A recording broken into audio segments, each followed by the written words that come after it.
everyone, today's Makeup for Beginners series video is all about winged liner and cat eyes. So if you want wings on point then keep on watching because I'm going to share my top tips with you today. So my eyeliner of choice is gel liner. I just feel like with gel I have loads of control and I just find it the easiest to work with. So in terms of brushes, I have 3 to show you, and it's really a case of trial and error and finding the one that works best for you.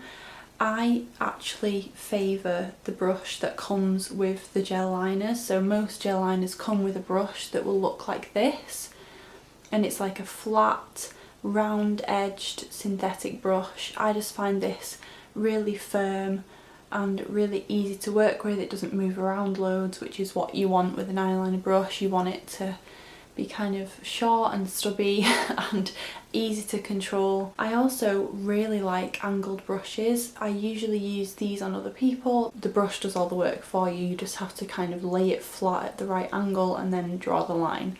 So I love that, and I also like a really nice short firm angled brush. So this is from Real Techniques. I think it was in the NYX Pick set, but loads of brands make them like this, and they are really great versatile brushes to have anyway, so I would recommend one of them. You can also get these types of brushes, but I've never had good luck with these. This is like a fine liner brush, a bit like a paintbrush but really thin, and I just find I've never had a really firm bristled one.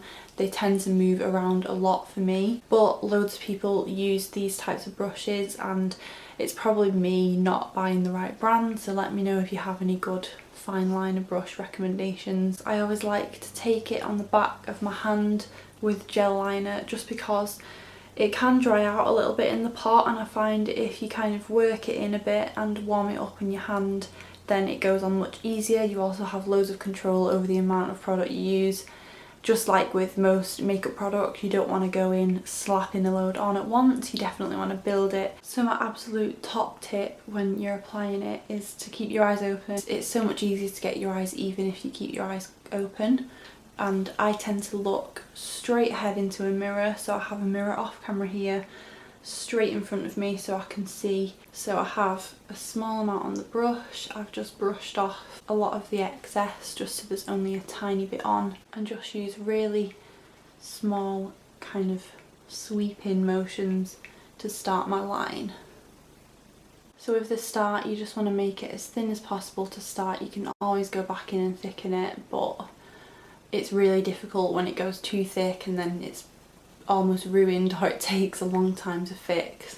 So start as thin as possible, get really close to the lashes. So when I'm doing a wing, I like to make a really thin line kind of straight across my eye, going round the natural shape of my eye. Some people start at the lashes. You can kind of figure out as you go which way you like it best to look. Look straight ahead and follow where my lashes naturally flick up, and imagine a line kind of starting at the edge of my lash tips and going from my lower lash line upwards, if that makes sense.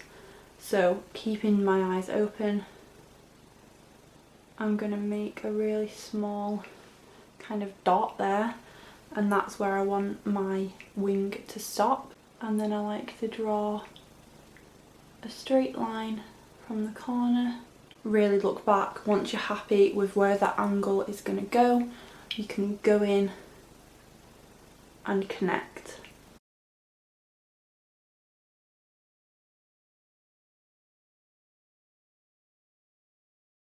So once you're happy with the shape and pointiness of that one, you can go in and start the other one off.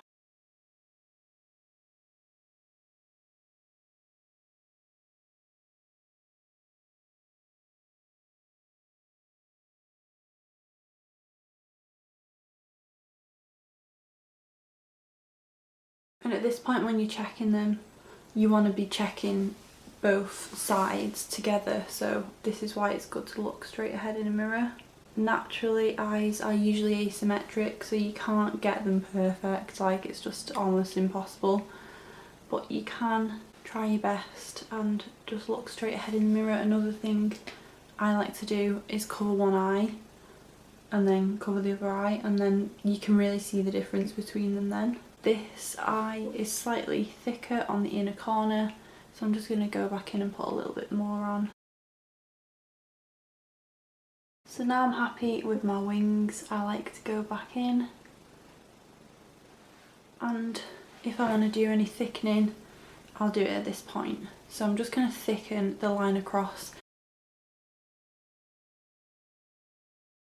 So I could literally spend all day going over them and trying to make them completely perfect, but I haven't got that much time, so I'm going to go in and tightline mine now. And I think tightlining and adding black in the waterline just pulls a cat eye together. So the great thing about gel liner is you can just take the same brush, just pick up a bit more product and go straight in your waterline with it. Might be a bit weird for you if you've never done this before and you're just used to using kohl, but I find it's much easier to apply. It lasts a lot longer than kohl and is much more smudge proof and transfer proof, and paints on really easily, so you don't have to keep smudging over it like you can do with some kohls. Just look at the difference that makes. It just shapes your eye, especially if you have almond eyes like mine. The tight line's really going to accentuate this corner. So I'm just applying a load of mascara.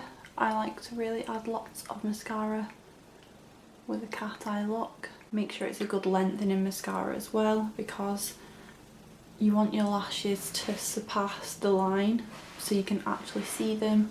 If you have really small lashes, you might want to pop on some falsies with a cat eye, because your lashes, I find, with a thick cat eye can get kind of lost in the eye. Let me know in the comments your top tips for winged liner and cat eyes, because we can all learn each other's top tips. So thank you so much for watching. Please leave any requests you want to see next in this series, and just don't freak out about winged liner. Just be patient, just practice, practice, practice, and take your time with it. You will definitely get there in the end, and no one's perfect. You don't have to be perfect, just have fun and enjoy. So thanks so much for watching. See you in my next video.